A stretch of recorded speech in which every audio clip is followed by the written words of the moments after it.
Salam sejahtera bagi kita sekalian. Selamat siang. Bapak Ibu, saudaraku yang dikasihi oleh Tuhan, dalam kesempatan ini saya ingin menyampaikan sebagai suara kenabian kami atau suara gereja akan ada terus selama kebenaran itu tegak bagi umat Tuhan di tanah Papua. Saya lahir dan besar berdiri di tanah ini. Saya adalah saksi hidup dan kaset hidup juga. Genosid 1977, tragedi 2000, yaitu peristiwa Wamena, berdarah hingga sekarang menyaksikan umat Tuhan dibantai, dihabis-habisan di tempat pelayanan gereja Injili di Indonesia. Karena itu kita hamba-hamba Tuhan, prajurit-prajurit Tuhan yang Tuhan pilih dan Tuhan taruh di gereja ini. Perayaan refleksi pastoral HUT Gereja Injil Indonesia yang ke-59 tahun ini. Mengapa orang Papua menjadi korban? Mengapa orang Papua masih menuntut untuk berjuang? Mengapa 30.000 pengungsi dari tanah Papua sejak tahun 1962 masih di luar negeri seperti di PNG, di Vanuatu, Australia, Belanda, Amerika Serikat, berbagai negara yang lain? Mengapa dalam 4 tahun terakhir ini 60.000 orang telah masih sedang mengungsi sementara hari ini kita beribadah? Mengapa hingga saat ini masih terjadi konflik antara TNPB dan TNI Polri? Mengapa masih ada tahanan politik di berbagai penjara di tanah Papua? Mengapa Otsus Ilitua dipaksakan terus? Mengapa pasukan non-organik bukan lagi kita minta untuk ditarik, tetapi terus saja penambahan itu terjadi setiap bulan di tanah Papua?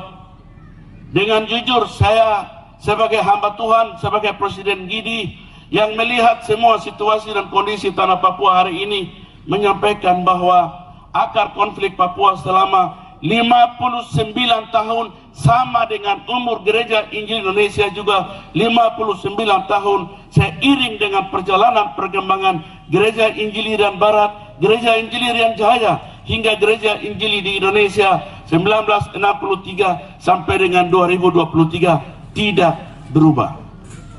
Dari waktu ke waktu akar konflik di Papua satu sama saja.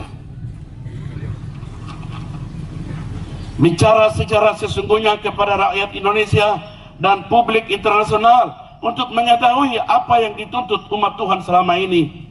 Salah satu contoh ialah tuntutan tim 100 yang pernah pergi ke Jakarta dan meminta kepada Presiden Habibie pada tanggal 26 Februari 1999 di Istana di Negara.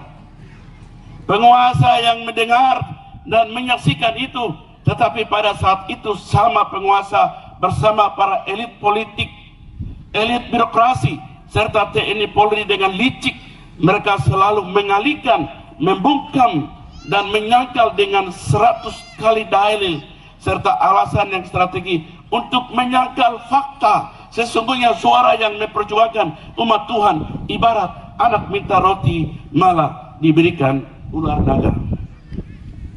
Bapak Ibu, warga jemaat GIDI yang berulang tahun yang saya kasihi dalam Tuhan kita Yesus Kristus. Pada saat yang sama juga para menteri, panglima TNI, Polri juga bolak-balik Jakarta, Papua dan Papua. Terkesan hanya datang bersenang-senang di tengah duka orang Papua. Mereka tidak menyentuh substansi masalah tanah Papua. Selama mereka di Papua selalu bertemu dengan kepala daerah ataupun orang-orang yang mengakui diri tokoh hotel tertentu di Jayapura, Merauke, Manokwari, Sorong dan sebagainya. Judas di Papua mengaku diri akomodasi, menevalisasi akademisi, intelektual, tokoh masyarakat, tokoh adat, tokoh pemuda, tokoh agama, musiman, meluncurkan harga diri, menjual kepada bangsa yang tidak benar. Bagaimana mungkin kami diajak untuk melakukan penginjilan? Bagaimana mungkin kami mau ingin menyanyikan lagu-lagu rohani, sementara orang-orang Papua sendiri menyiksa dan mereka sementara ada di balik gunung di sana, bukan lagi tinggal di rumah mereka. Kapan penguasa akan meninggalkan cara-cara kotor ini? Rekayasa di bumi, di Indonesia dan di tanah Papua. Saudara-saudariku yang dikasihi oleh Tuhan, ini saya hanya menghimbau kepada kita, tapi lebih khusus dalam kesempatan hari ulang tahun ini, kepada Bapak Presiden Republik Indonesia.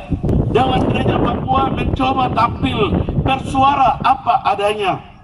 Dengan jujur, kami telah menerus mengingatkan supaya Presiden Jokowi konsisten dengan janjinya 30 September 2019 untuk bertemu dengan Pro Kemerdekaan Papua, yaitu ULMP.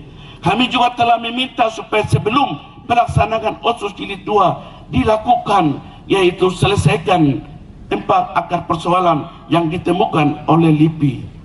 Kami juga Dewan Gereja Papua dengan gereja-gereja tanah Papua sejak Desember tahun 2014 kami telah beritahukan kepada Presiden Jokowi untuk menyelesaikan masalah penembakan 4 siswa yang ditembak di Paniai. Sampai hari ini belum selesai.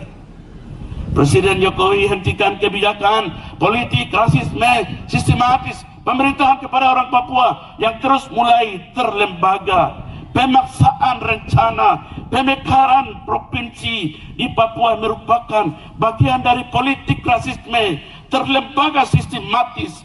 Masa orang Papua punya kampung halaman diusir suruh tinggal di hutan, lalu kau datang taruh orang lain untuk tinggal di situ hanya kepentingan saat.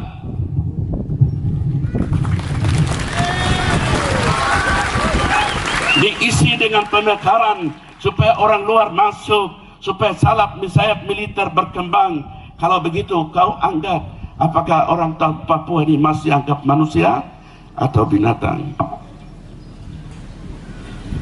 Kami juga meminta hentikan operasi penarikan militer diduga Puncak Jaya, Intan Jaya, Yaukimo, Kiwiro, Pegunungan Bintang, Kabupaten Maifrat, dan beberapa waktu belakang ini 5 wilayah ini dapat kekurangan dan juga pengungsi hampir 60.000 orang telah mengungsi di hutan serta banyak mengungsi ke negara tetangga. Bapak Ibu, saudara-saudaraku, jemaat Gidi yang saya kasihi dalam Tuhan kita Yesus Kristus, lebih memperhatikan adalah pemerintah masih berkeras hati bagaikan besi baja atas suara desakan komunitas internasional untuk kunjungan Dewan HAM PBB ke tanah Papua. Sejumlah poin ini pemerintah tidak ada yang menyetujui menyelaksanakan. Seakan-akan mata, telinga, dan hati mereka telah buta, tuli, dan mati. Bertolak dari fakta dan sejarah pengalaman kami selama ini, saya sebagai Presiden Gereja Indonesia dalam rangka ulang tahun Gereja Gidi, yaitu yang ke-59 tahun, menyampaikan bahwa pemerintah boleh menyangkal, marah dan kesal atas suara kami terus menyuarakan di tanah ini, atau suara gereja terus menyampaikan di tanah ini, suara kenabian terus menyampaikan di tanah ini. Tapi kami tidak akan pernah hilang dan kami tidak akan pernah berhenti selama kebenaran dan keadilan belum terwujud di tanah ini. Suara gereja sebagai penjaga umat tidak akan pernah berhenti sampai suatu saat orang Papua akan melihat matahari. Tuhan Yesus memberkati. Selamat berulang tahun.